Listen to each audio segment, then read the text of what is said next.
5:00 na ng hapon nang ako'y pauwi na sa bahay ko, Kabanong. Sakay ako ng aking lumang tricycle. Galing ako sa aking trabaho. Isa kasi akong construction worker dito sa aming baryo. Pasipol-sipol lang ako habang nagdadrive ng tricycle. Maya-maya ay may isang babae ang tumawid sa daan. Malakas at pabigla kong naipreno ang sasakyan pero nahagip pa rin ang babae. Tumalsik ito at nagpagulong-gulong sa lupa. Kinakabahan akong bumaba sa tricycle. Nakahandusay sa lupa ang katawan ng babae, Kabanong. Meron itong dugo sa ulo. Sunod-sunod ang paglunok ko ng laway dahil sa kaba. Nanginginig ang aking kamay nang abutin ko ang leeg niya para mapulsuhan siya. Laking pasasalamat ko nang pumipintig pa ang puso niya sa leeg. Walang pag-aalinlangan na binuhat ko ang babae at isinakay sa tricycle at mabilis kong pinaharurot ang sasakyan papunta sa ospital. Patakbo kong pinasok ang loob ng ospital habang buhat-buhat ang babae na walang malay. Agad namang siyang inasikaso ng doktor at nurse. Habang naghihintay ako sa labas ng pinto, tinawagan ko si Lola at sinabi ang nangyari. Makalipas ang kalahating oras ay dumating na si Lola at nagmamadaling pumunta sa pwesto ko. Pinag-alala mo ko. Ano ba talaga nangyari? Kasi po Lola, hindi ko sinasadya na may nabangga akong babae. Bigla na lang po siyang tumuhid sa daan eh. Hindi ko po sinasadya. Diyos mio ka, Ramon. Kumusta na ang babae? Nasa loob po ng emergency room la. Wala pa po akong balita eh. Bakit kasi hindi ka nag-iingat sa pagmamaneho? Ayan tuloy, may nabangga ka. Sana ayos lang ang babae. Maghintay na lang po tayo kung anong resulta. Hindi ko naman po talaga sinasadya eh. Naghintay pa kami ni Lola ng ilang oras sa waiting area. Sabay kaming napatayo ni Lola nang makitang doktor na lumabas sa emergency room. Nang makalapit sa amin ang doktor, tinanong niya kami kung kami daw ba ang pamilya ng babae. Sinabi ng aking lola na hindi kami ang pamilya at hindi namin kilala ang babae. Binigyan pa din kami ng permiso ng doktor na kami muna ang magbantay sa babae habang wala ang tunay na pamilya nito. Tinanong din kami ng doktor kung sa kwarto na paglilipatan ng babae dahil wala pang tunay nitong pamilya, kaya kami na lang ang nagdesisyon kung saang kwarto ito pwede.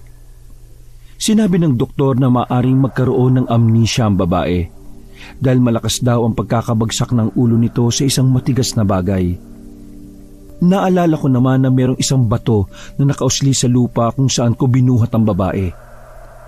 Matapos naming maasikaso ang kwartong lilipatan ng babae, ay ipinasok na ito ng mga nurse sa loob. Kaagad naming nilapitan ni Lola ang babae. Pinagmasdan niya ang mukha nito. Habang ako naman ay nakaupo lang sa upuang katabi ng kama. Ang ganda niya, Apo. Sa tingin ko hindi siya taga rito sa atin. Ramon, ngayon ko lang nakita ang mukha ng babae na ito. Hindi naman po siya maganda. Mas maganda pa rin para sa akin si Wilma. Mukhang mababawasan pa ang ipon ko ng pera dahil sa babaeng yan eh. Hindi ka na talaga marunong tumingin kung maganda ba ang isang babae o hindi, ano? Basta, para sa akin maganda ang babae na ito. At nakakaakit ang ganda niya. Kapag inuwi natin siya sa bahay tsaka kung maraming lalaki makakandarapan na lumingon sa kanya. Hoy Ramon, natural lang na maubos talaga ang pera mo. Dahil kung nag-ingat ka, hindi sana mauospital ang babaeng to at hindi ka mapapagastos. Iuwi ho natin siya sa bahay, Lola? Bakit naman po? Baka may pamilya pang babaeng yan. Hindi natin siya basta na lang patitirahin sa bahay, no? Hindi nga po natin alam kung saan siya nanggaling eh. Huwag ka na magreklamo, Ramon. Ikaw naman na may kasalanan kung bakit siya nandito eh. Sige, kapag nagising siya tanungin natin siya kung may pamilya ba siya. Pero kung wala o hindi niya maalala, mapipilitan tayong patirahin siya sa bahay natin. Kung hindi po sana siya tatanga-tanga sa pagtawid ng daan eh. Hindi ko siya mababangga eh. Bakit parang galit na galit ka dyan? Pareho kayong may kasalanan, ano? Kasalanan ng babae na yan kung bakit nandito tayo ngayon. Ay, mahati ang oras ko sa trabaho at sa kanya eh. Kinakailangan siyang bantayan dito, Lola. Hindi naman po kayo pwede magbantay sa kanya. Matanda na po kayo. At dapat hindi kayo napupuyat. Hayaan mo na, ako na magbabantay sa kanya. Isipin mo na lang ang trabaho mo. Oo, matanda na ako pero malakas pa itong lola mo, ano? Sige na, umuwi ka na muna at ako nang bahala sa kanya. Bumalik ka na lamang bukas para dalan ako ng damit at ang babae. Saka pagkain para sa akin. O sige po, Lola. Alis na po ako. Kayo na po munang bahala dito, ha. Kailangan ko nang magpahinga para may lakas pa ako bukas sa trabaho At para na rin may panggastos sa gamot ng babae na yan. O sige po, uwi na po ako, La. O siya, sige. Umalis ka na at lumalalim na ang gabi. Mag-iingat ka sa pag-uwi, apo ko, ha? Iniisip ko pa ang babae habang papalabas ng ospital. Sumakay na ako sa tricycle ko at pinaharurot yon. Nang marating ko na ang bahay ay pumasok na ako. Dumiretso na ako sa kusina at hindi na ako nagluto pa dahil may niluto na si Lola. Matapos kong kumain ay niligpit ko na ang aking pinagkainan at pumasok na sa kwarto. Dahil sa pagod ay madali akong nakatulog. 4:00 ng madaling araw nang magising ako. Ayaw ko pa sanang bumangon pero kailangan dahil magluluto pa ako ng pagkain na dadalhin kay Lola. Kahit tinatamad na bumangon ay lumabas ako ng kwarto at nag-inat na mga braso. Ilang oras ang lumipas ay naihanda ko na ang dapat dalhin kay Lola. Pagkatapos ay bumiyahe na ako papunta sa ospital. Nang makarating na ako, tinungo ko ang kwarto ng babae. Nasa harap na ako ng pintuan at kumatok. Pagkabukas ni Lola ng pintuan, iniabot ko na sa kanya ang mga dala ko. Lola, kumusta na po yung babae? Ayon, wala pa rin bago. Tulog pa din siya. O sige po, La. Aalis na po ako. Dadaan po ako dito mamaya bago ako umuwi. Ay sige, apo. Mag-iingat ka sa pagmamaneho, ha? Ito nga pala yung mga gamot na dapat mabili. Naubusan kasi ang ospital ng gamot Kaya sa butika mo na lang mabibili yan. O sige po, La.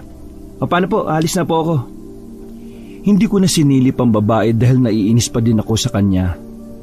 Lumabas na rin ako ng ospital at sinimulan ulit ang pagmamaneho papunta sa trabaho ko.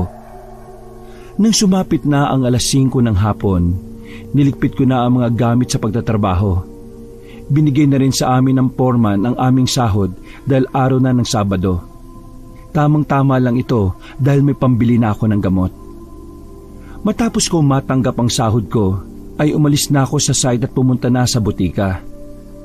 At binili ko ang gamot na nakalagay sa reseta. Pagkatapos ay pumunta na ako sa ospital. Naabutan ko si Lola na nakaupo sa upuan. Lumapit ako sa kanya at saka nagmano. O kumusta, La? Hindi pa ba siya nagkakamalay? Hindi pa siya nagigising Ang sabi ng doktor, magtatagal pa tayo dito sa ospital. Ganun po ba? Kumusta? Kumain na po ba kayo?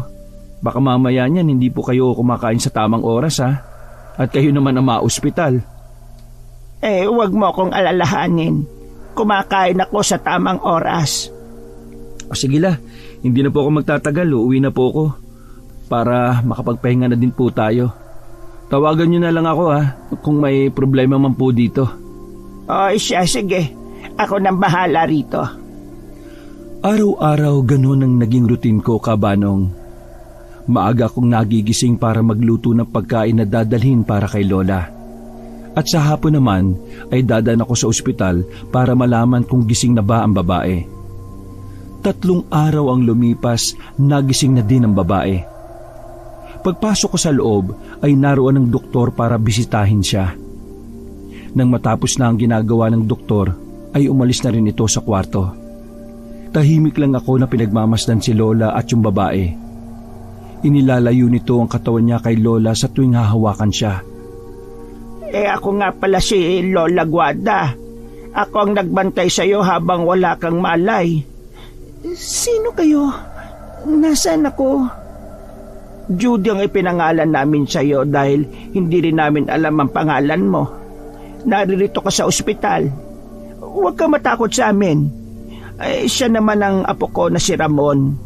Ikaw, natatandaan mo ba ang pangalan mo? Bakit ganon? Wala akong maalala. Maski ang pangalan ko, hindi ko alam. Bakit po ako nandito sa ospital? Dahil nagkaroon ka ng temporary amnesia, kaya wala kang maalala. Tumama ang ulo mo sa bato eh. Huwag mo munang puwersay ng utak mo na makaalala. Baka sumakit yung ulo mo. Mabuti pa, magpagaling ka muna saka mo malalaman kung bakit naririto ka sa ospital. Amnesia? Paano nangyari yun? Ang ulo ko. Sinabi ko naman kasi sa'yo eh. Huwag mo na pilitin na makaalala eh. Makakasama sa'yo yan. Alam kong gutom ka na dahil 3 araw kang walang malay. Kumain ka na muna. May lugaw na binili ang apo ko. Sige po, mamaya na lang ako kakain. Salamat po sa pagbibigay sa akin ng pangalan. Pasensya na po kung medyo naiilang ako sa inyo ha. Siguro po dahil hindi ko pa kayo kilala. Ay ano ka ba? Ayos lang sa akin yon. At bagay na bagay sa iyo ang pangalan na Judy. Kailan po ako pwedeng lumabas dito? Makakalabas ka lang dito kapag nakita na ng doktor na maayos ka na. Kung gusto mo mapadali ang paglabas dito, i-relax mo lang yung utak mo at huwag kang mag-iisip ng kung ano-ano. Baka masyado ko na kayong naiistorbo. Pwede nyo naman akong iwan dito eh. Ay nako, ano ka ba naman Judy? Wala yon. Tsaka habang wala pa ang pamilya mo, kami muna ang mag-aalaga sa iyo. Bumalik ulit ang doktor sa kwarto para sabihin sa amin ang lagay ni Judy. Maayos naman daw ang ulo ni Judy base sa ginawa nilang test sa kanya. Sinabi din ng doktor na pwede na umuwi si Judy at sa bahay na lang ipagpatuloy ang pagpapagaling. May follow-up check-up din siya sa susunod na linggo. Meron din na binili ng doktor para kay Judy katulad ng huwag puwersay ng sarili na mag-isip para makaalala. Kusa naman daw babalik ang mga alaala niya. Inasikaso ko na ang babayaran sa ospital. Nang matapos na ako sa ginagawa ko, ay bumalik na ako sa kwarto. Tinulungan ko sila sa pagliligpit ng mga gamit. Lumabas na kami sa ospital at umuwi na ng bahay. Inabutan na kami ng gabi sa daan, Kabanong. Sa hindi inaasahan, nagkaproblema ang tricycle. Bigla na lang itong namatay at nahirapan akong paandarin. Ano bang problema, Ramon? Bakit tayo huminto? Nagkaproblema lang po ang tricycle, Lola. Saglit lang at aayusin ko. Lola Guada, aso po ba yung nasa unahan natin? Oo nga. Kakaibang aso naman yan, Judy ah. Ang laki masyado. Ay, Ramon, tingnan mo yung aso na yan ah. Papalapit siya dito sa pwesto natin. Paalisin mo nga. Nakakatakot eh, parang susugod. Oo nga po, La. Kakaiba mga mata niya. Kulay pula. Umalis na tayo, Ramon. Parang delikado ang aso na yan. Sinubukan kong paalisin ang aso, Kabanong, pero hindi ito umaalis. Kaya naman sa inis ko ay dumampot ako ng malaking bato at binato ang aso. Tinamaan ito sa ulo. Kumahul ito ng napakahaba at napakalakas. Habang tumatakbo paalis ang aso, sumakay na ako sa tricycle at pinandar ko na ito uli. Sa ilang padyak ko ay umandar na rin sa wakas ang makina. Nagpatuloy kami sa biyahe. Lumingon pa ako sa likuran namin at nakita kong merong humahabol sa amin na aso. Hindi lang ito nag-iisa kundi 3 sila. Hindi ko na yun pinansin pa dahil baka bumagal lang ang pagpapatakbo sa tricycle o di kaya saan makaliko kaya tinuon ko na ang atensyon sa daan. Sa awa ng Diyos, nakarating din kami sa bahay. Natanaw ko pa ang 3 aso. Lumakad na ito papalayo at parang papunta sa kakahuyan. Sobra akong nagtataka dahil nagawa pa kaming habulin ng mga asong yon nang di man lang napapagod. Judy, ito na ang bahay namin. 2 lang kami dito ni Ramon sa bahay. Sana maging komportable ka dito sa bahay namin ha. Kung may kailangan ka huwag kang mahihiya. Magsabi ka lang sa amin ni Ramon. Isan nga po pala siya matutulog, La. Hindi naman siya pwede sa kwarto ko. Hindi naman siya pwede sa kwarto ko. Maliit para sa aming dalawang kama ko. Hindi ba't malaki ang kama mo? Bakit hindi na lang si Judy ang doon at ikaw ay sa lapag na lang matulog? Naku po, Lola. Hindi na po. Dito na lang po ako sa balcony matutulog. Nakakaya naman po kay Ramon. Oh, narinig niyo po yun, La. Okay lang naman daw po siya kahit dito siya sa labas matulog. O sige po, papasok na po ako sa kwarto. Hay nako, pagpasensyaan mo na yung apo ko ha, Judy. Mainit lang ang ulo niyan. Hayaan mo at magiging maayos din ang pakikitungo niya sa'yo.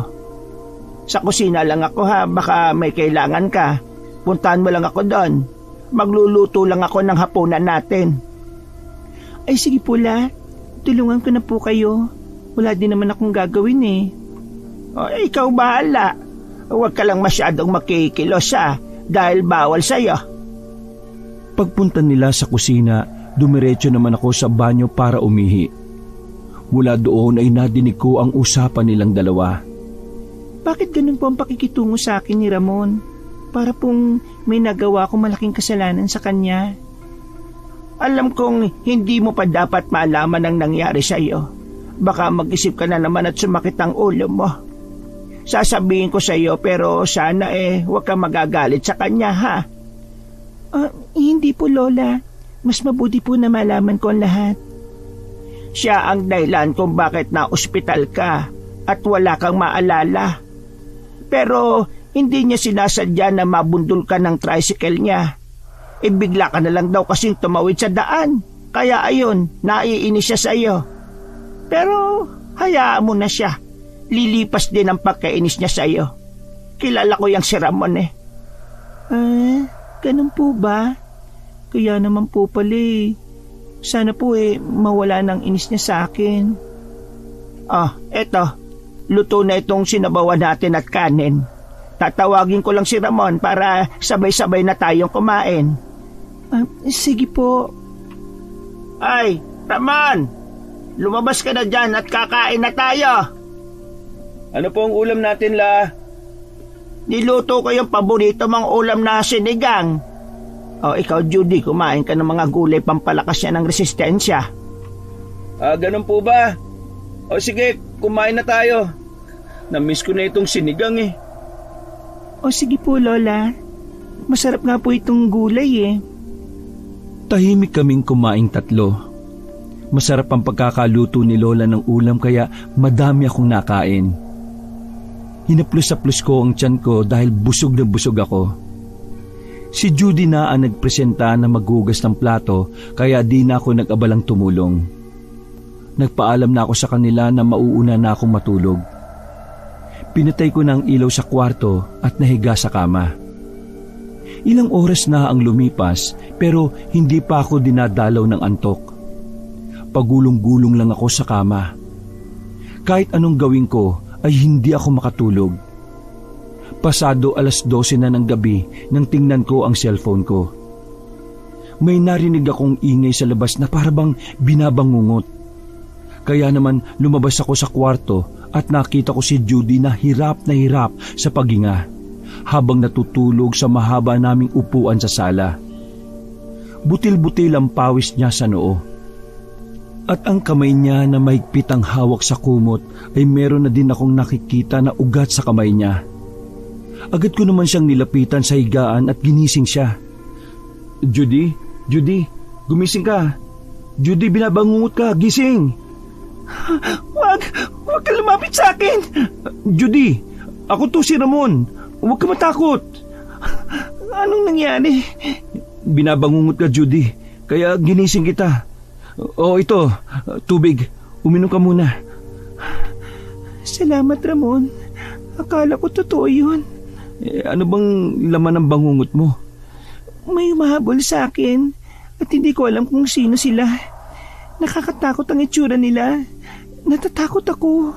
Meron isang lalaki na pilit akong kinukuha sa panaginip ko. Hindi ko siya kilala eh. Natatakot ako, Ramon. Ano ka ba? Hindi yan totoo. Panaginip lang yan eh. Sige na, matulog ka na ulit. Babalik na ako sa kwarto. Saglit lang, Ramon. Pwede ba akong samahan mo ako dito sa labas? Pakiusap. Natatakot kasi ako eh. Ay nako, sige na. Doon ko na lang sa kwarto matulog sa lapag na lang ako matutulog. Halika na, bumangon ka na dyan. Dahil malalim na ang gabi oh. Salamat, Ramon na. Pasensya ka na. Marami na ang utang ko sa iyo. Huwag ka na magpasalamat, okay lang. Sige, diyan ka na sa kama. Ako na dito sa baba. Matulog na tayo dahil may trabaho pa ako bukas eh. Hindi ko alam kung bakit nagkaroon ako ng awa kay Judy Cabanong. Kitang-kita ko kasi sa mga mata niya na natatakot siya. Pinilit ko makatulog kahit ayaw pa ng mga mata ko. May narinig naman akong ingay mula sa bubungan. Para bang meron ng gumagapang. Isinuwalang bahala ko na lang yon. Pero nagpatuloy pa din ang ingay na yon kaya naalarma ako. Tumayo ko sa higaan ko at lumabas sa kwarto. Lumabas ako ng bahay at tiningnan ng bubungan namin pero wala naman akong nakita. Papasok na sana ako sa loob ng bahay nang may makita akong isang hayop sa isang malaking puno. Kulay pula ang mga mata nito. Hindi ko na yung pinansin pa kahit nagsisitayuan na ang balahibo ko dahil naisip kong isa na namang ligaw na hayop ang nakita kong yon. Bumalik ako sa higaan ko at natulog na. Maaga akong nagising. Niligpit ko ang higaan ko.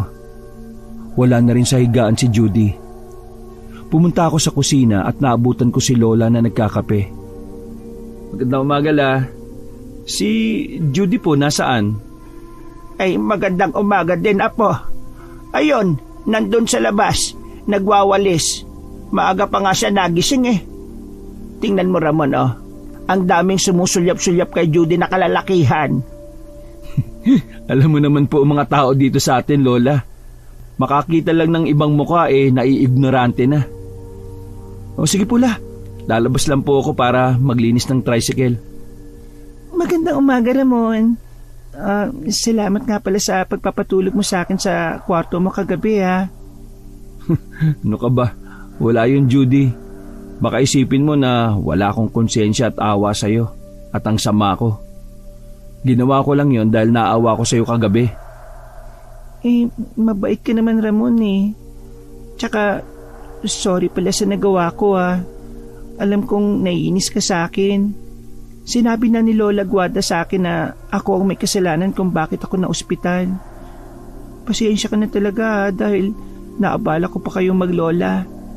Pangako, kapag naalala ko ng lahat aalis na ako. Uy, welcome ka dito sa bahay. Ikaw bahala kung aalis ka o mananatili ka dito.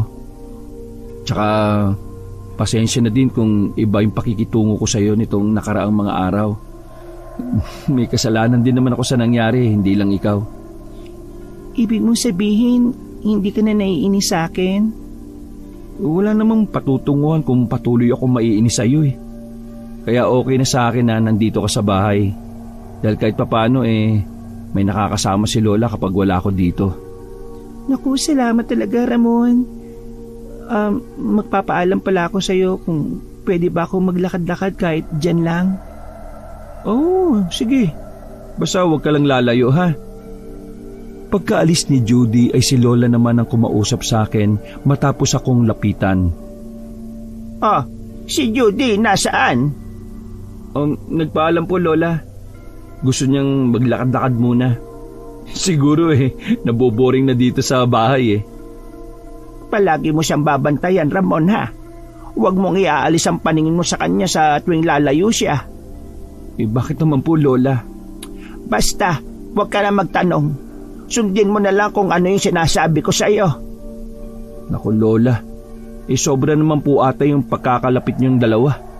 Ginawa mo pa akong bantayin niya Hindi naman po yung mapapahamak.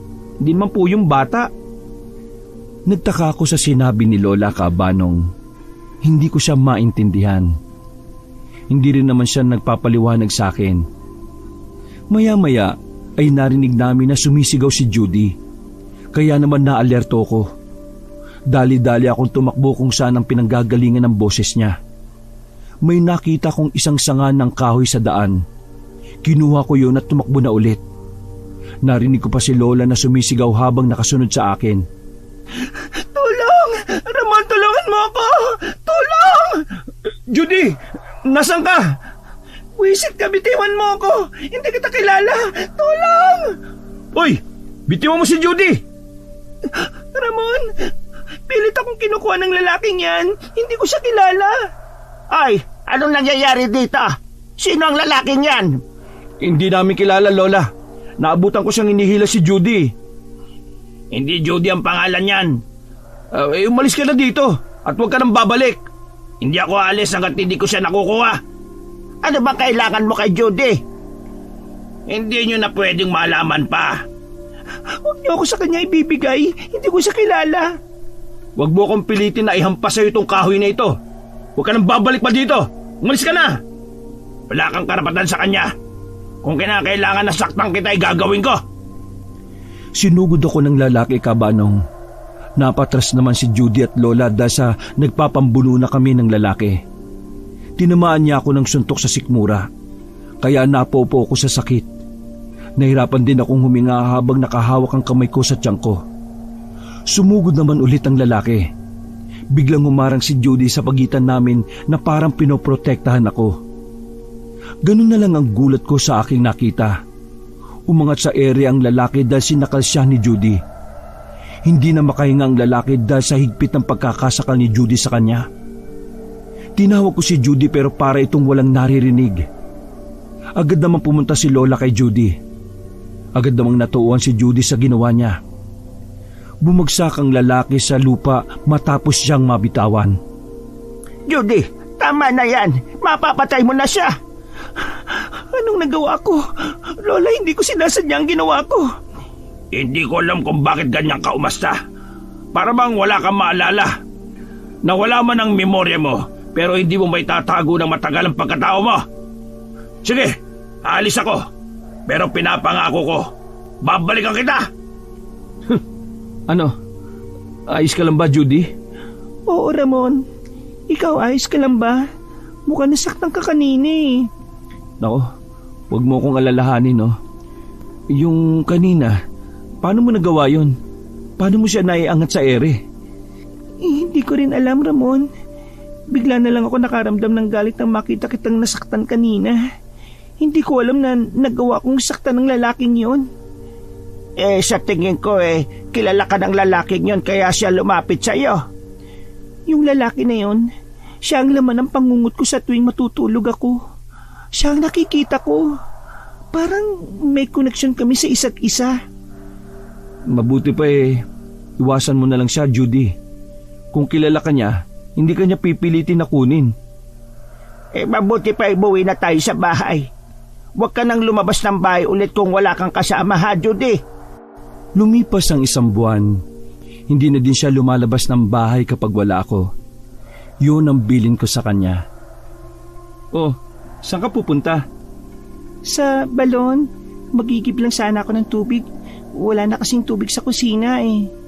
Ay nako, dito ko na lang sa loob ng bahay. Ako na magigib. Bawal pa sa'yo magbuhat, no?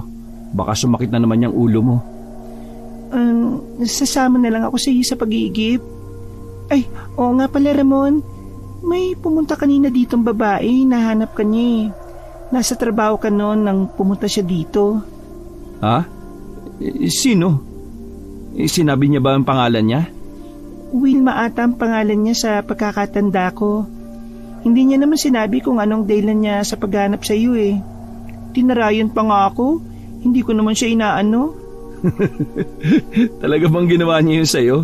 Hayaan mo, kakausapin ko siya mamaya. Sasabihin ko na huwag kang tarayan. Sige, ikaw bahala. Sabi pala ni Lola Guada, isasama niya ako sa pagbibenta ng gulay mamaya sa palengke. Ganun ba? O tara na, puno na itong balde. Aray, ang sakit ng ulo ko. Judy, ayos ka lang ba? Ayos lang. Sumakit yung ulo ko eh. Paano? Ito kasi nadulas yung paa ko sa balat ng saging kaya natumba tuloy ako. Mag-iingat ka sa susunod. Sino ba naman kasi nagtapon ng balat ng saging dito eh? Oh, halika na. Umuwi na tayo. Madumi ng damit mo. Ipaligo mo na yan pagka-uwi. Marami naman tayong tubig sa banyo eh. Magigip pa ako ng marami para hindi ka na magtipid sa tubig. Napano ka, Judy? Bakit marumi yung damit mo? Ay, Ramon, may ginawa ka ba kay Judy? Lola Guada, mali pong iniisip niyo. Wala pong ginawa sa akin si Ramon. Kaya po marumi ang damit ko, nadulas po ako sa balat ng saging sa may balon eh. Ay, gano'n ba? Wala bang masakit sa'yo? Yung ulo niya sumakit daw po eh. Ay nako, Judy, mag-iingat ka naman. Baka mamaya kumapano ang ulo mo. Pasensya na po, Lola. Hindi ko po napansin yung balat ng saging kasi... O siya, sige. Pumasok ka na doon at magpalit ka na ng damit. Kakain na tayo maya-maya. Tapos pupunta pa tayo sa palengke para magtinda. Baka may sakit sa katawan mo ha. Huwag ka na sumama kaya.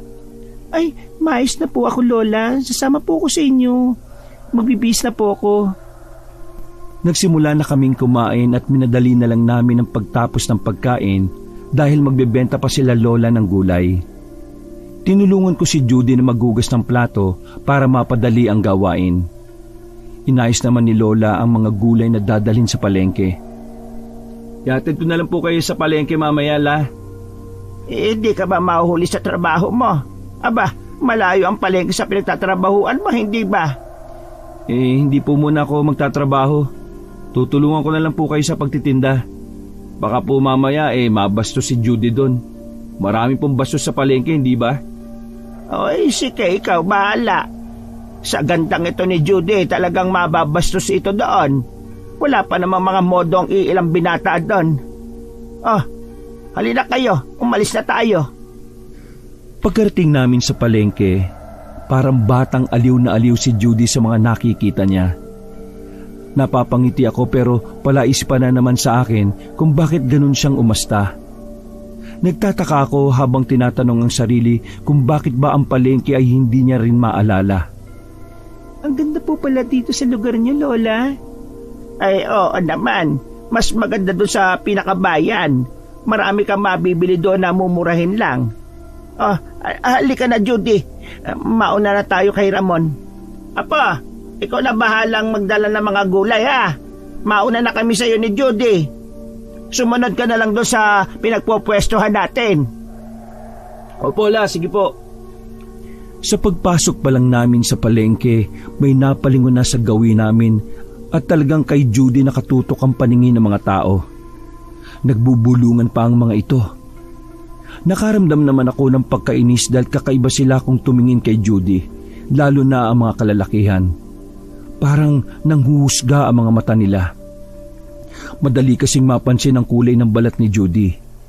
Maputi ito at mahaba pa ang buhok. Meron din itong magandang muka at balingkinitan pa ang katawan. Pero may ilang hindi natutuwa kay Judy base sa kanilang mga kilos at tingin. Narating na namin ang pwesto. Hindi ko pa nailalapag ang mga gulay sa mesa pero marami na ang nakapila para bumili. Yung iba ay nag-uunahan pa sa pagpila. Sa sobrang inis ko ay tumayo ako sa kinauupuan ko at tinarangan si Judy gamit ang katawan ko. Halos mabali na ang leeg ng ibang lalaki sa kakasilip kay Judy. Ito namang si Judy, tumitingkayad pa para lang makita ang mga tao na bumibili. Kaya tiningnan ko siya at pinanlakihan ng mata. Inutusan ko siyang umupo na lang sa upuan at ako nang bahala sa pagbebenta ng gulay. Sumunod naman siya sa akin. Bago magtanghali ay paubos na ang mga gulay namin. Kaya naman nilingon ko si Judy sa pwesto niya para sabihang maganda sa pag-uwi pero wala siya doon. Nakita niyo po ba si Judy? Hindi. Di ba nandyan lang nakaupo yan sa upuan? Teka, wala na nga siya. Saan pumunta yon? Hindi ko po alam, Lola. Kaya nga po tinatanong kita, baka nakita mo kung saan siya pumunta Hindi ko nga siya napansin. Dahil busy rin ako sa pagsusuklay kanina. Ako na dito, hanapin mo na lang si Judy. Baka naglakad-lakad lang yon. O sige po, hanapin ko po muna ha. Nagpalinga-linga ako sa paligid at nagbabaka sakaling makita ko siya. Nagtanong-tanong din ako sa mga tao na nakakasalubong ko, pero iisa lang ang sagot nila. Hindi daw nila nakita. Kinabahan ako, baka kung ano na ang nangyari sa kanya. Hanggang sa nakita ko siya sa di kalayuan. Galing siya sa labas ng palengke. Nakayuko lang siya habang naglalakad. Sinalubong ko siya sa paglalakad. Nang malapit na siya sa akin ay hinawakan ko ang magkabila niyang balikat. Nagulat pa siya sa inesta ko. Nanginginig pa ang katawan niya at ang mga mata niya na puno ng takot ang makikita doon. "Oh, saan ka ba nang galing? Bakit hindi ka man lang nagpapaalam kung saan ka pupunta? Pinag-aalala mo kami ni Lola eh." Pasensya na. Ayaw ko kasi kayong istorbohin sa ginagawa niyo kanina eh. Kaya umalis ako nang hindi nagpapaalam. Pasensya na. O saan ka ba pumunta? Pumunta ka ba sa labas? Buti hindi ka naligaw. Yung lalaki sa kakahuyan, Ramon, naririto siya. Pakiramdam ko sinusubaybayan niya ako sa malayo. Hindi lang siya lumalapit sa akin. Yan na nga ba sinasabi ko eh. Huwag ka na nga aalis na mag-isa. Halika na, bumalik na tayo kay Lola.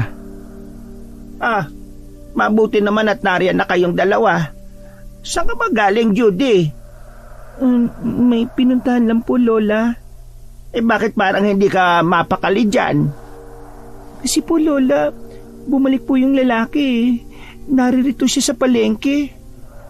Ano ba talaga kailangan sa'yo ng lalaking yon? Bakit hindi mo subukan na kausapin siya? Malay mo bumalik ang alaala mo.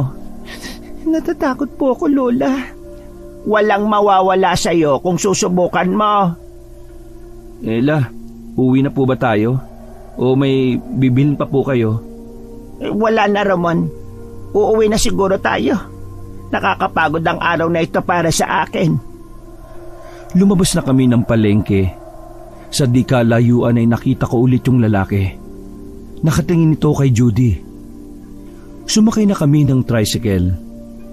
Hanggang sa makauwi na kami ay walang imik si Judy.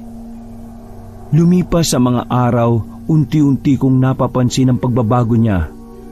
Minsan ay nakikita ko siyang nakatanaw sa malayo at malalim ang iniisip.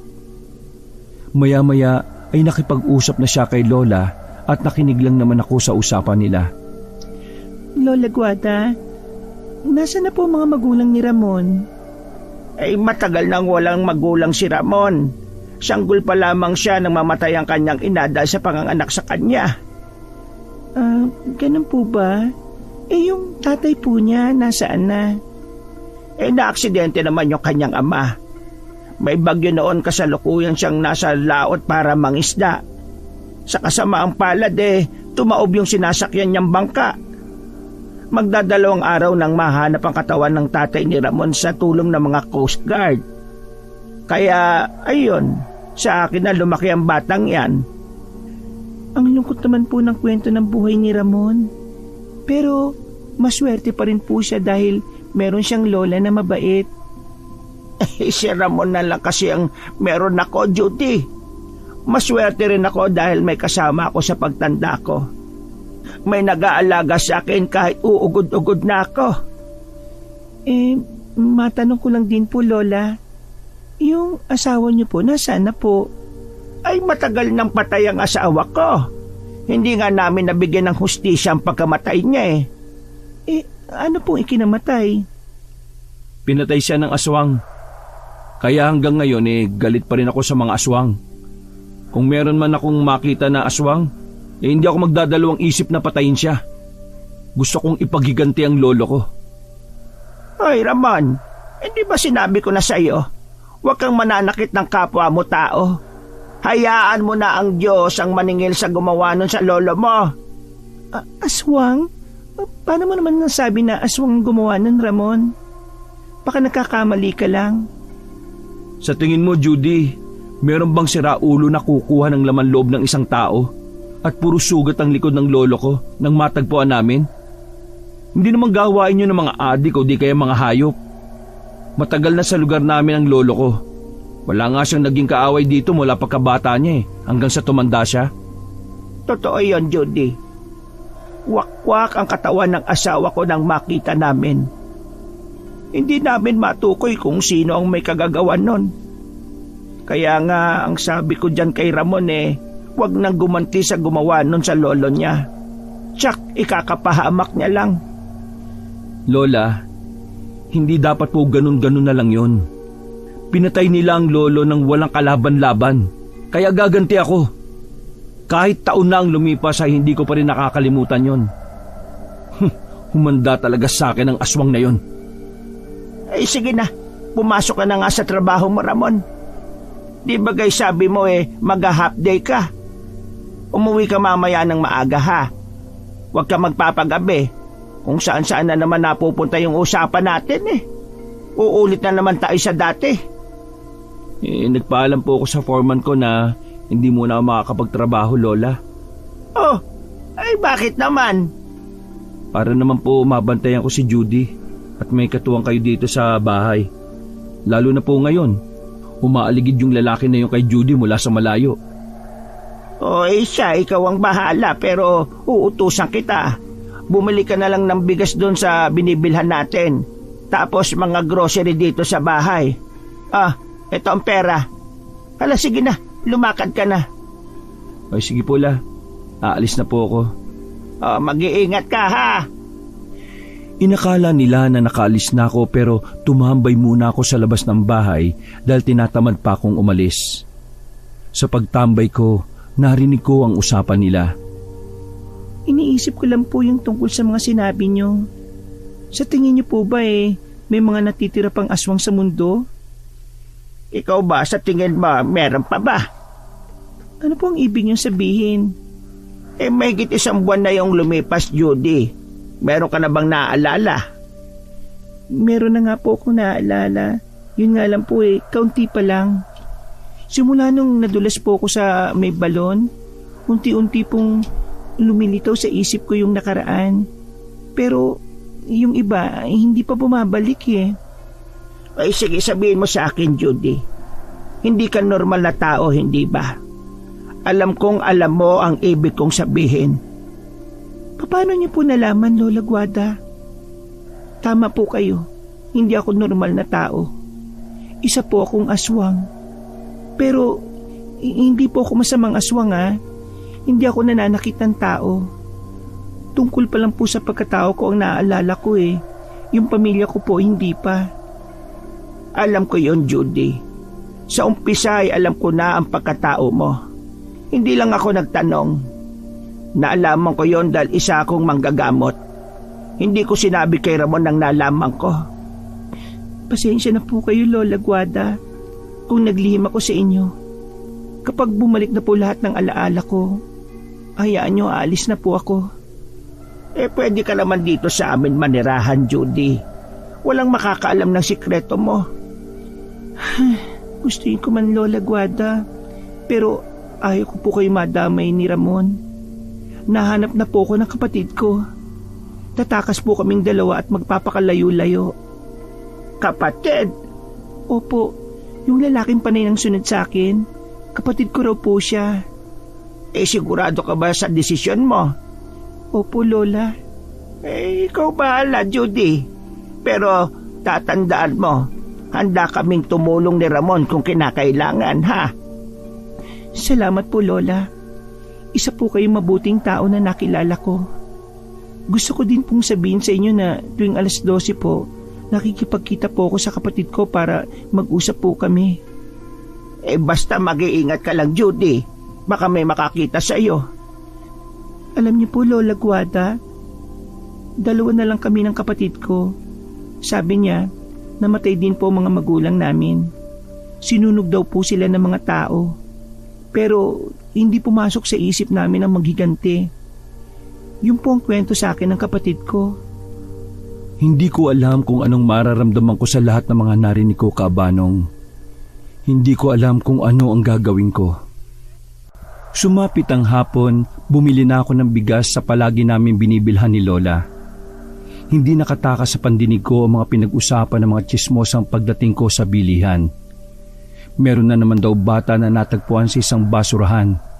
Patay na ito at wakwak ang katawan. Wala na raw ang kanyang laman loob. Nakita ko ang reaksyon nila ng mga natatakot. Kung ano-anong bagay na ang pinag-usapan nila. Pagkabili ko ay umalis na ako. Habang nasa biyahe ako ay may isang malaking aso ang humarang sa daraanan ko. Naipreno ko ang tricycle at binusinahan ng aso. Pero hindi siya nagpapatinag. Pula ang kulay ng mga mata ng aso. Kada bugaw ko sa kanya ay siya namang atungal niya sa akin. Kinilabutan na ako dahil kakaibang tahol niya. Umabante na parang susugod sa akin kaya inatras ko naman ang aking tricycle. Naalala ko ang itako na lagi kong dinadala at itinago ko lang sa compartment. Kinuha ko yun at iniamba sa aso. Huminto ito sa pag-abante pero naglalaway na rin ito. Handa na sana akong tagain ito pero tumakbo na ito palayo. Itinago ko ulit ang itak at saka muling pinaandar ang tricycle. Lola, nandito na po ako. Ay, mabuti naman. Bakit ang tagal mo naman bumili? Ngayon ka lang umuwi? Wala po. Napakwento lang po. Ay sige, ilagay mo na yung bigas sa bigasan natin ha. Lola Guada, saan ko po ito ilalagay yung mga gulay? Ilagay mo na lang dyan sa planggana, Judy. Magluluto ako mamaya ng pakbet. Hahaluan natin ng hipon. Masarap yon. Sige po. Hi Ramon, nandiyan ka na rin pala. Oo, kadarating ko lang. Sinadya kong iwasan si Judy. Hindi ko alam ang gagawin ko matapos kong malaman ng mga sinabi niya tungkol sa kanyang pagkatao. Galit ako sa mga aswang. Nagagalit din ako kay Judy.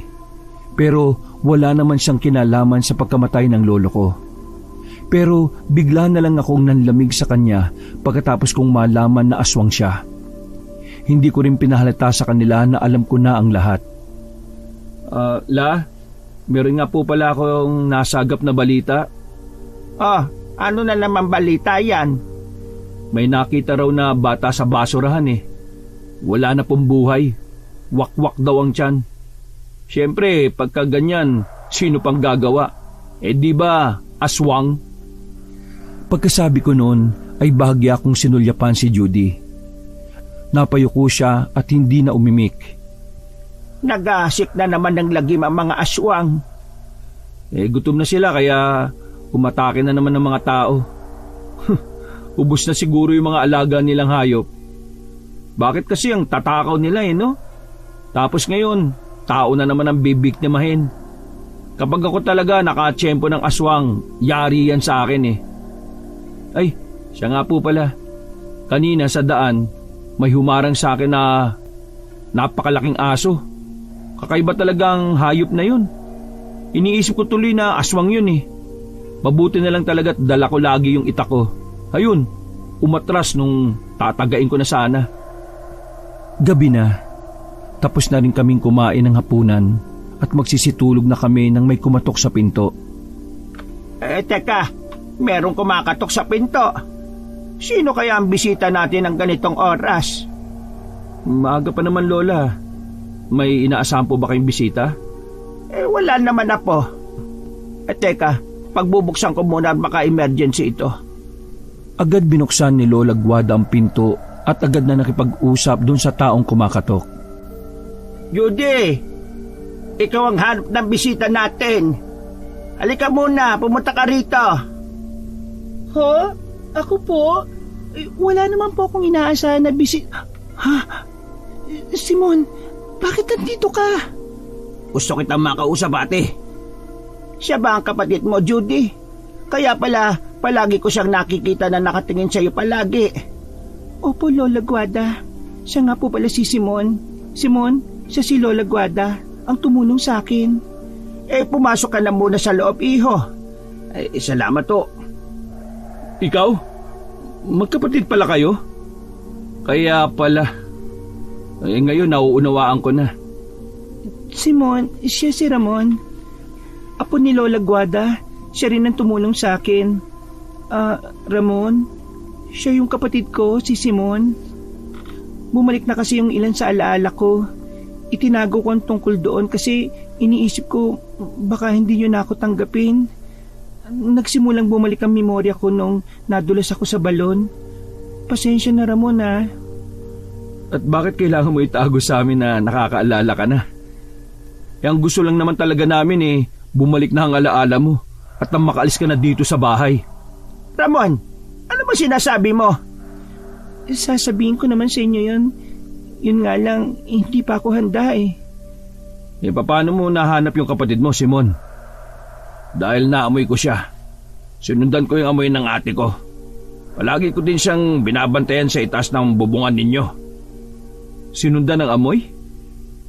Sa bagay, ikaw pala yung palaging umiistorbo sa akin kapag natutulog.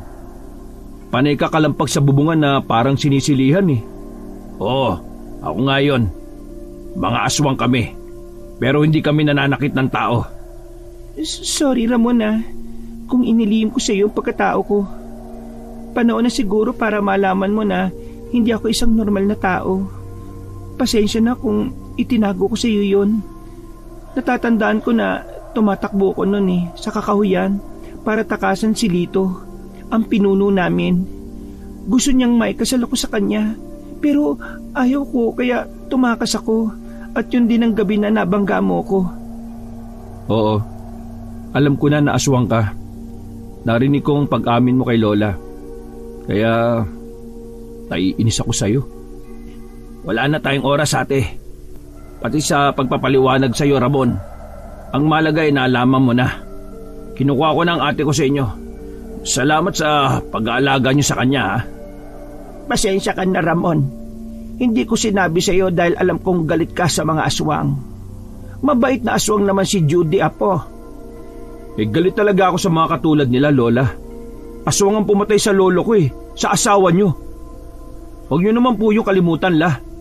Baka nga isa sa kanila ang pumatay sa lolo ko Huminahon ka nga, Ramon. Hindi kami pumapatay ng tao. Merong aswang na magkakaiba ang layunin. Kami ng ate ko ay nabubuhay sa pagkain ng hayop. Samantalang ang iba sa amin ay hindi. Laman loob ng tao kinakain ng iba naming kasamahan. Wala pa kaming napapatay na tao ng ate ko. Ramon, may tiwala ko sa kanila, apo. Kaya magtiwala ka din sana. Hindi ko po alam, La. Ayoko na magtiwala sa mga aswang. Teka, sandali. Ano yung ingay na nasa itaas ng bubong natin? Huwag kang maingay, Ramon. Mukhang nandito na sila, ate. Natuntun ka na nila.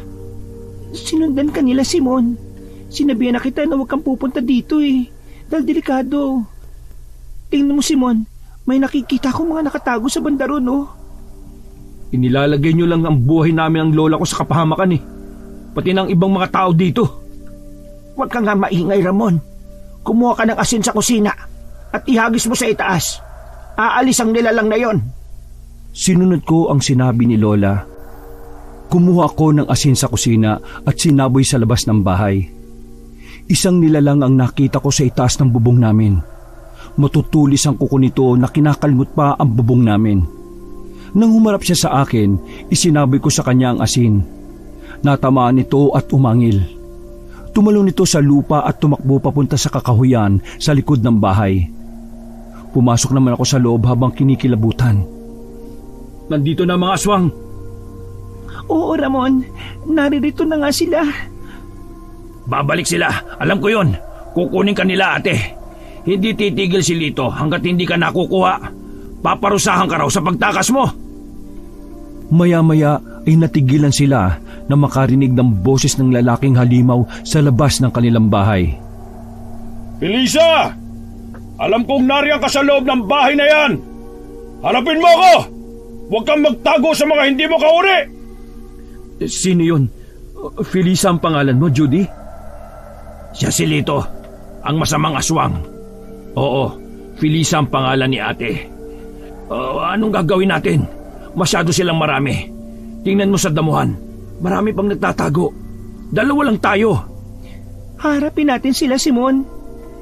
Lalaban din ako. Aswang yung sumisigaw na yan Kaya lalabanan ko siya. Makaganti man lang sa pagpatay sa lolo ko. Naiinip na ako, Felisa.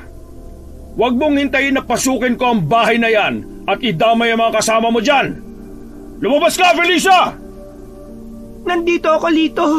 Ano ba kailangan mo? Felisa! Kahit nasa malayo ka, ay nakakabaliw pa rin ang amoy mo. Umuwi ka na. Doon na tayo sa kuweba. Salamat sa kapatid mo dahil sa kanya nalaman namin kung saan ka nagtatago. Hindi Felisa ang pangalan ko. At ayaw ko sumama sa'yo. Huwag ka na magmatigas, Felisa. Kung ayaw mong madamay ang mga tao dito. Tiryong, kunin si Felisa, ang aking reyna. Huwag na huwag mong gagalusan dahil malilintikan ka sa akin. Walang sino man ang pwedeng humawak sa akin. Huwag ka na magmatigas pa, Felisa. Sige, ganito na lang. Bibigyan kita ng magandang laban. Kapag natalo mo kami, aalis kami ng kusa. Pero kapag natalo kayo, sasama ka sa akin. Kahit anong mangyari, hindi ako sasama sa'yo. Sugurin sila! Pwede nyo na silang lapain! Nanlaki ang mga mata ko nang makita ang paglabas ng mga aswang na nagtatago sa damuhan. Lumabas si Judy ng bahay at sinimulan na niyang makipaglaban. Lumabas na rin si Simon para tulungan ng ate niya. Pinatago ko naman si Lola sa kwarto para hindi siya masaktan ng mga aswang. Nagpaalam ako kay Lola na tutulong ako sa pakikipaglaban. Lumabas ako ng bahay na daladala ang itak kong matalas. Sinalubong ako ng isang babaeng aswang at inatake kagad ako ng matulis niyang kuko. Mabilis ko yung iniwasan at binigyan siya ng isang suntok sa muka. Hindi ko alam na malakas pala akong sumuntok dahil napatulog ko kagad siya. Siguro ay dahil na rin sa galit na matagal ko nang kinikimkim. Tumakbo ko papunta sa gawin ni Judy. Nakita ko mga kuko niyang mahaba at matutulis na. Pati na rin ang pangil niya ay naglabasan na rin sa kanyang bibig dahil sa haba. Sinugod ako ng isang aswang na lalaki. Nasangga ko ang kamay niya nang kalmutin ako pero nasugatan naman ang aking braso. Hinawakan ko ng maigpit ang kanyang kamay at inikot sa likuran saka siya binalian ng buto. Tinadyakan ko pa siya sa likod at napasubsob ito sa lupa. Sumugod itong muli sa akin gamit ang kaliwang kamay. Hinuli ko yon at inilagay sa lupa saka ko pinutol ang daliri na gaya ng sa manok kapag nagtatanggal ng kuko. Marami nang napatay na aswang ang magkapatid nang tingnan ko sila. Kitang-kito ko kung paano patayin ni Judy ang mga kauri niya. Pinagbababali niya ang buto at daliri ng aswang.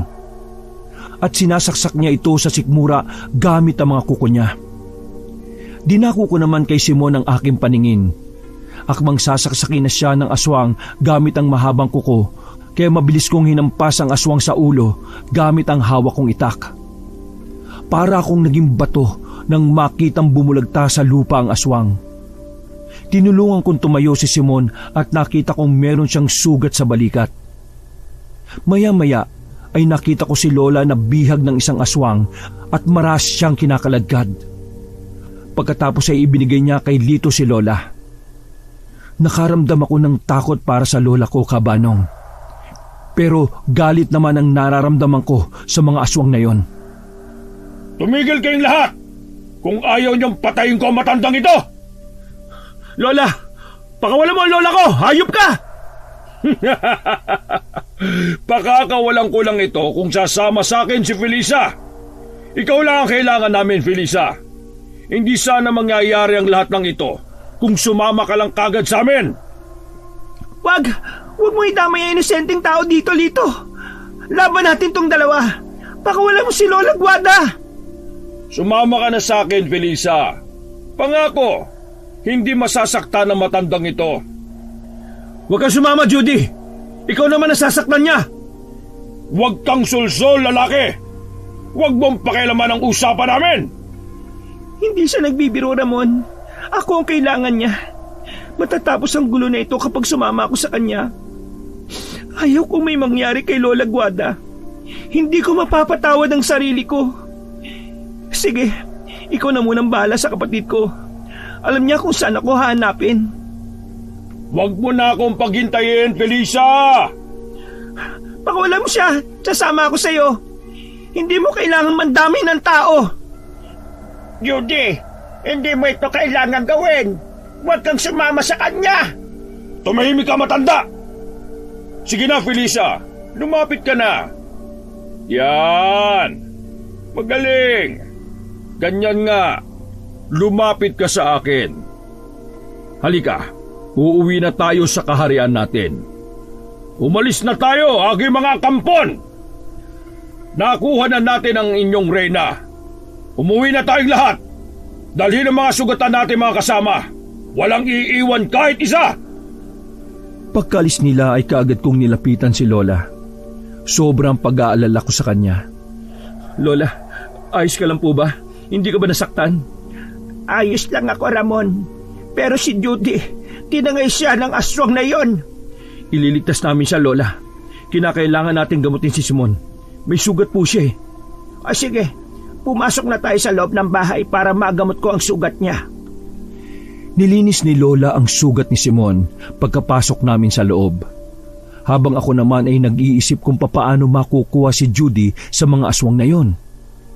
Hanggang sa sumapit ang umaga ay hindi ko pa rin alam ang gagawin. Hindi pa natin mapupunta ng ate mo, Simon. Malalim pa ang mga sugat mo. Kinakailangan mo munang magpagaling. Sanay na ako sa sugat, Ramon. Hayaan mo, bukas wala na ito. Simon, marami pa ba kayong mga aswang na natira? Kakaunti na lang kami dahil nasipagbuwag na ang iba sa amin. Pumunta sa malayo at pinili na lang mamuhay ng tahimik. Iilan na lang ang natira sa amin. Mas kumonti kami dahil marami din ang namatay sa amin dahil sa kagagawa ni Lito. Oo nga pala. Bakit dinadala niyo ang katawan ng mga kasama ninyo? Nakita ko kasi yung kagabi, kina Lito. Isa yun sa kautusan ng aswang, Ramon. Dinadala namin ang mga katawan ng kasamahan namin na napatay at sinusunog ito. Alam mo, hanggang ngayon hindi pa rin ako makapaniwala sa mga nakita at nalaman ko na aswang kayo ng ate mo. Mabait naman ang ate ko, Ramon. Meron man sa dugo namin ang nananalaytay na pagiging aswang, pero mas gusto pa din namin ang maging normal na tao. Mamaya nga po, pwede na tayong maglakbay papunta sa kuweba ng mga aswang. Pero baka hindi mo pa kaya, Simon. Masyadong malalalim ang sugat mo. Baka mamaya dumugo yan. Para sa akin, maliit lang naman itong sugat ko. Ang mahalaga ay mailigtas natin ang ate ko. O sige, ikaw ang bahala, Simon. Huwag ka nang pumunta sa kuweba ng mga aswang, Ramon. Baka mapano ka. Delikado para sa iyo ang pumunta doon. Baka matulad ka lang sa lolo mo. Lola, alam ko pong delikado pero paano si Judy? Kaya ko po ang sarili ko. Magtiwala po kayo sa akin. Oy, sige. Basta mag-iingat ka po. O tara na, kumain na tayo. Mamaya na kayo magkwentuhan tungkol sa aswang. Kumain na kami dahil maya-maya ay magsisimula na kaming maglakbay ni Simon. Nang matapos kaming kumain, si Lola na ang naghugas ng pinagkainan. Habang ako naman ay pumasok sa kwarto. Nagpalit ako ng damit. Pinahiram ko na din si Simon ng masusuot. Sumapit ang 3:00 ng hapon, handa na kami ni Simon. Tanging itak lamang ang dala ko na armas at ang lubid na pwedeng gawing pangsilo. Aalis na ba kayo? Opo, La. Aalis na po kami. Kukunin po namin si Judy. Sandali lang, Ramon. Meron akong ibibigay sa iyo na pwede mong gawing armas. Kunin mo itong buntot pagi. Makakatulong yan sa iyo, gamit yan ng lolo mo. At itong mga dinamita, gamitin mo din. Nakuha ko yan sa gamit ng tatay mo. Ginagamit niya yan kapag pumapalaot siya. Alam kong sinabi ko sa iyo na huwag kang papatayin ng mga aswang. Pero kung gipit ka na, ay hindi na maiiwasan ng makapatay ka. Sige lang, apo. Basta maging ligtas ka lang. Bumalik ka sa akin ng ligtas. Sige na, umalis na kayo. Pagpalain nawa kayo ng Diyos at makabalik kayo ng buhay kasama si Judy. Mag-iingat kayo, apo. Maraming salamat, Lola. Huwag kayong mag-alala. Babalik po kami ng buhay. Umalis na kami ni Simon sa bahay at naglakbay papunta sa kuweba kung saan naroroon ng mga aswang. Dumaan kami sa kakahuyan. Malayo pa ba tayo, Simon? Malapit na tayo, Ramon. Doon banda ang kuweba kung saan ang pugad ni Lito at ang mga kasamahan niya. Halika na, Simon. Hanapin na natin ang ate mo. Mabuti pa maghiwalay tayo, Ramon. Doon ka sa likod. Ako naman dito sa harap. O sige, pero magkakabit na muna ako ng mga patibong. Mag-iingat ka, ha?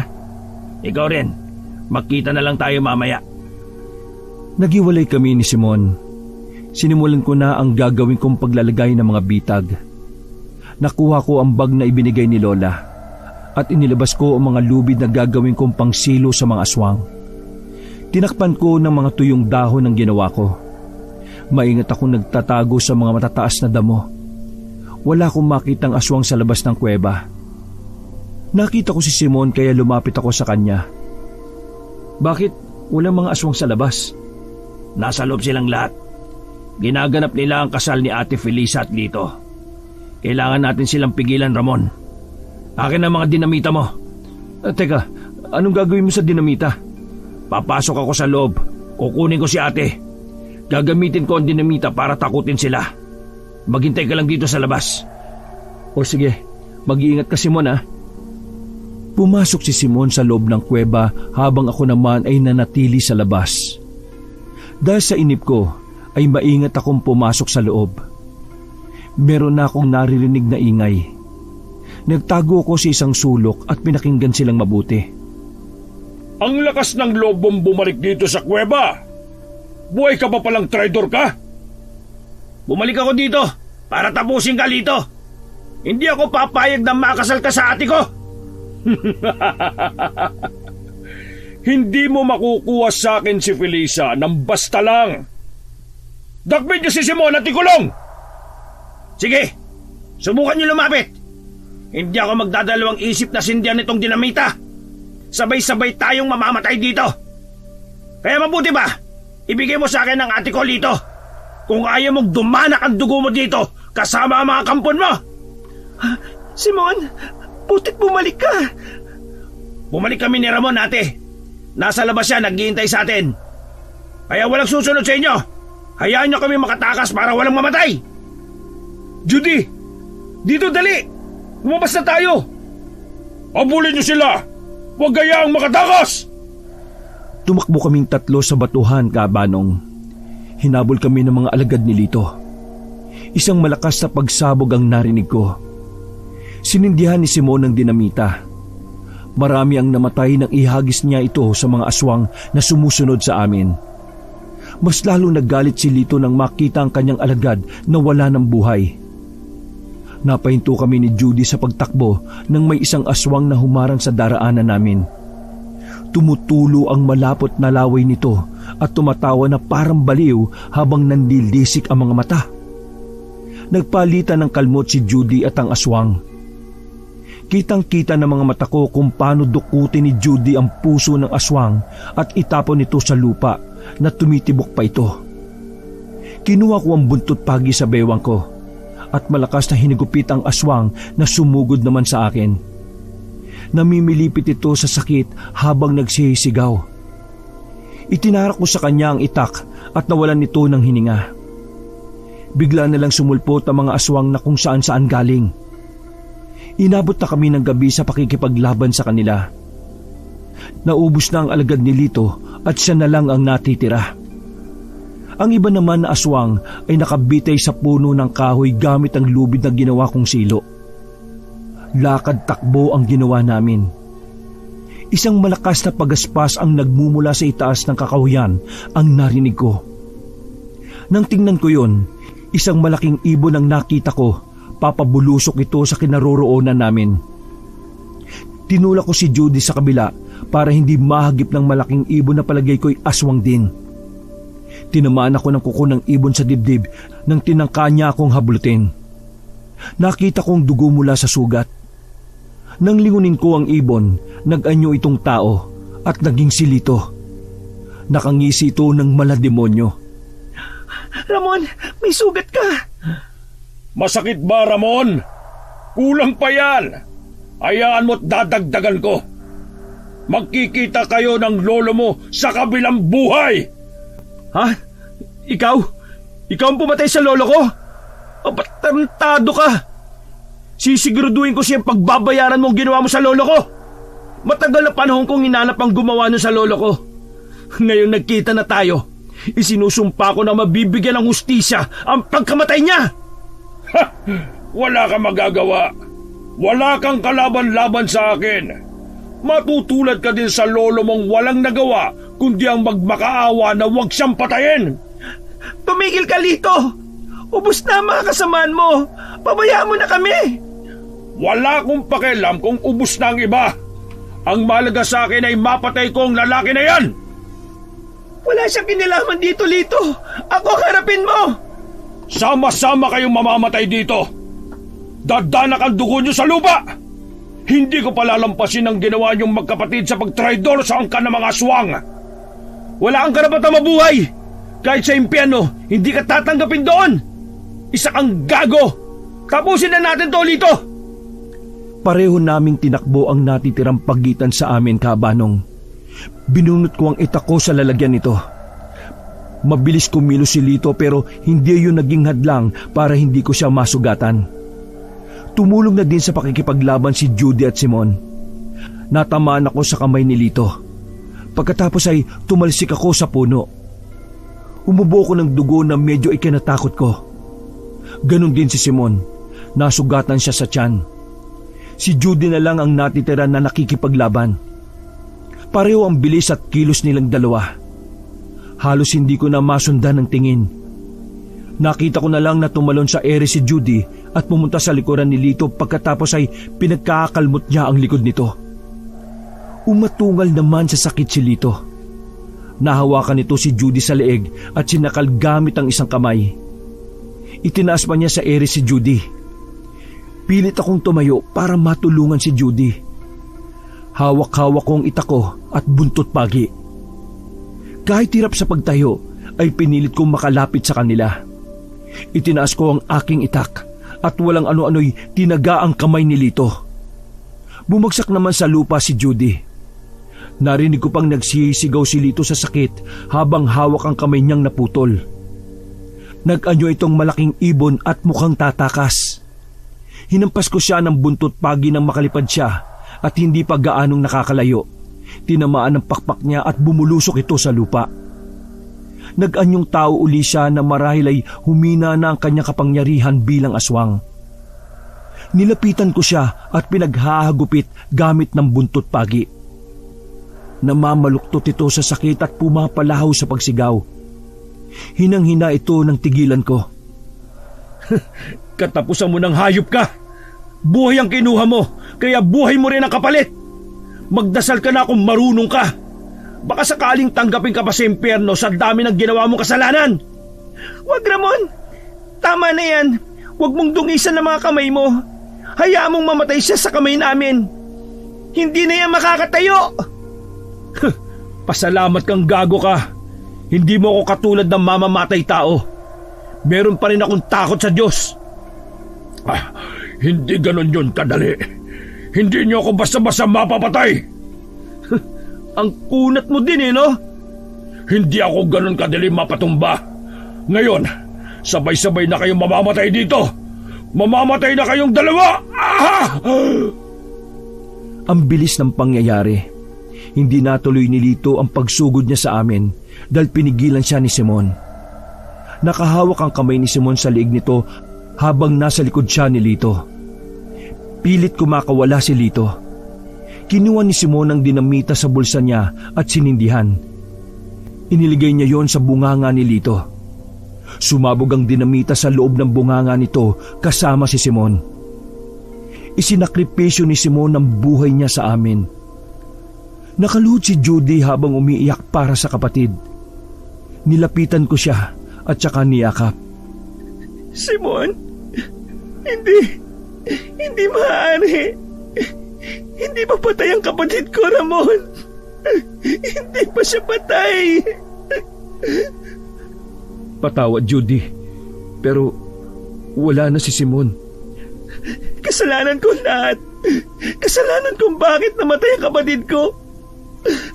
Siya lang ang meron ako. Paano na ako? Kailangan mong tanggapin ang lahat, Judy. Gusto ko na lang din mamatay, Ramon. Wala na ang kapatid ko. Huwag mong sayangin ang buhay na isinakripisyo ng kapatid mo para lang maligtas ka, Judy. Tanggap ng kapatid mo ang kapalaran ng buhay niya. Tapos na ang misyon ng kapatid mo dito sa lupa. Pero ikaw hindi pa. May dahilan ng Diyos kung bakit naririto ka pa sa lupa. Ang daya naman ng Diyos niyo, Ramon. Bakit kailangan niya pang kunin sa akin ng kapatid ko? Bakit? Ang mabuti pa umuwi na tayo, Judy. Nandito pa naman kami ni Lola Guada para sa iyo eh. Magsimula tayo ng bagong buhay. Binuhat ko si Judy Cabanong at iniwan na namin ang lugar na yon. Ibinaba ko lang siya nang malapit na kami sa bahay. Mag-uumaga na nang makauwi kami. Masaya kaming sinalubong ni Lola Guada at niyakap niya kami pagkalapit. Si Simon! Nasaan si Simon? Wala na po siya, Lola.